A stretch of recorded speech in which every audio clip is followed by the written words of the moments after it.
From the description of inanimate bodies and plants, I passed to animals, and particularly to man. But since I had not as yet sufficient knowledge to enable me to treat of these in the same manner as of the rest, that is to say, by deducing effects from their causes,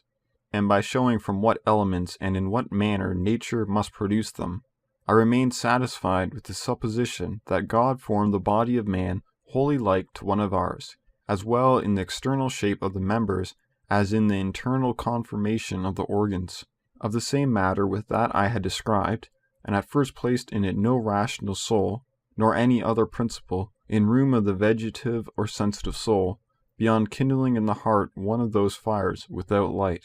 such as I had already described, and which I thought was not different from the heat in hay that has been heaped together before it is dry, or that which causes fermentation in new wines before they are run clear of the fruit. For, when I examined the kind of functions which might, as consequences of this supposition, exist in this body, I found precisely all those which may exist in us independently of all power of thinking, and consequently without being in any measure owing to the soul. In other words, to that part of us which is distinct from the body, and of which it has been said above that the nature distinctively consists in thinking, functions in which the animals void of reason may be said wholly to resemble us, but among which I could not discover any of those that, as dependent on thought alone, belong to us as men, while, on the other hand,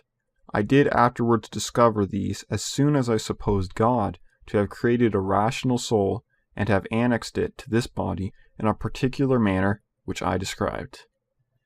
But, in order to show how I there handled this matter, I mean here to give the explication of the motion of the heart and arteries, which, as the first and most general motion observed in animals, will afford the means of readily determining what should be thought of all the rest, and that there may be less difficulty in understanding what I am about to say on this subject, I advise those who are not versed in anatomy, before they commence the pursuit of these observations, to take the trouble of getting dissected in their presence the heart of some large animal possessed of lungs, for this is throughout sufficiently like the human, and have shown to them its two ventricles or cavities. In the first place, this is the right side, with which correspond two very ample tubes, viz., the hollow vein, vena cava, which is the principal receptacle of the blood, and the trunk of the tree, as it were, of which all the other veins in the body are branches, and in the arterial vein, vena arteriosa,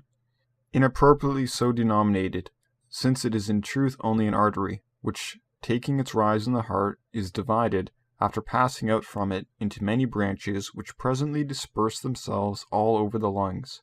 In the second place, the cavity in the left side, with which correspond in the same manner two canals in size equal to or larger than the preceding, viz., the venous artery, arteria venosa, likewise inappropriately thus designated, because it is simply a vein which comes from the lungs, and where it is divided into many branches, interlaced with those of the arterial vein, and those of the tube called the windpipe, through which the air we breathe enters, and the great artery which, issuing from the heart, sends its branches all over the body. I should wish also that such persons were carefully shown the 11 pellicles, which, like so many small valves, open and shut the 4 orifices that are in these two cavities, viz., 3 at the entrance of the hollow veins, where they are disposed in such a manner as by no means to prevent the blood which it contains from flowing into the right ventricle of the heart, and yet exactly to prevent its flowing out, 3 at the entrance of the arterial vein, which, arranged in a manner exactly the opposite of the former, will readily permit the blood contained in this cavity to pass into the lungs, but hinder that contained in the lungs from returning to this cavity, and, in like manner, 2 others at the mouth of the venous artery, which allow the blood from the lungs to flow into the left cavity of the heart, but preclude its return, and 3 at the mouth of the great artery, which suffer the blood to flow from the heart, but prevent its reflux. Nor do we need to seek any other reason for the number of these pellicles beyond this, that the orifice of the venous artery, being of an oval shape from the nature of its situation, can be adequately closed with 2, whereas the others being round are more conveniently closed with 3. Besides, I wish such persons to observe that the grand artery and the arterial vein are of much harder and firmer texture than the venous artery and the hollow vein, and that the two last expand before entering the heart, and there form, as it were, two pouches denominated the auricles of the heart, which are composed of a substance similar to that of the heart itself, and that there is always more warmth in the heart than in any other part of the body, and finally, that this heat is capable of causing any drop of blood that passes into the cavities rapidly to expand and dilate, just as all liquors do when allowed to fall drop by drop into a highly heated vessel.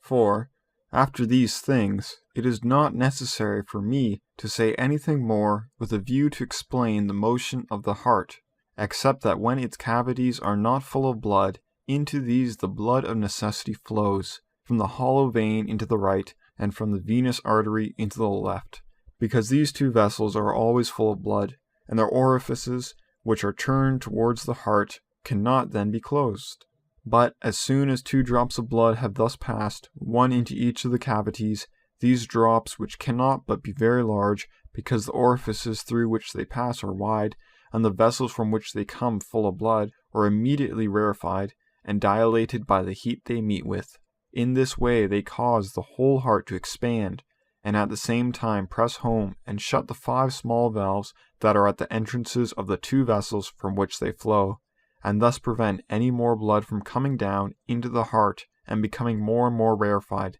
They push open the 6 small valves that are in the orifices of the other 2 vessels, through which they pass out, causing in this way all the branches of the arterial vein and of the grand artery to expand almost simultaneously with the heart, which immediately thereafter begins to contract, as do also the arteries, because the blood that has entered them has cooled, and the 6 small valves close, and the 5 of the hollow vein and of the venous artery open anew, and allow a passage to other 2 drops of blood, which cause the heart and the arteries again to expand as before. And because the blood which thus passes into the heart passes through these 2 pouches called auricles, it thence happens that their motion is the contrary of that of the heart, and that when it expands they contract. But lest those who are ignorant of the force of mathematical demonstrations, and who are not accustomed to distinguish true reasons from mere verisimilitudes, should venture, without examination, to deny what has been said, I wish it to be considered that the motion which I have now explained follows as necessarily from the very arrangement of the parts, which may be observed in the heart by the eye alone, and from the heat which may be felt with the fingers, and from the nature of the blood as learned from experience, as does the motion of a clock from the power, the situation, and shape of its counterweights and wheels.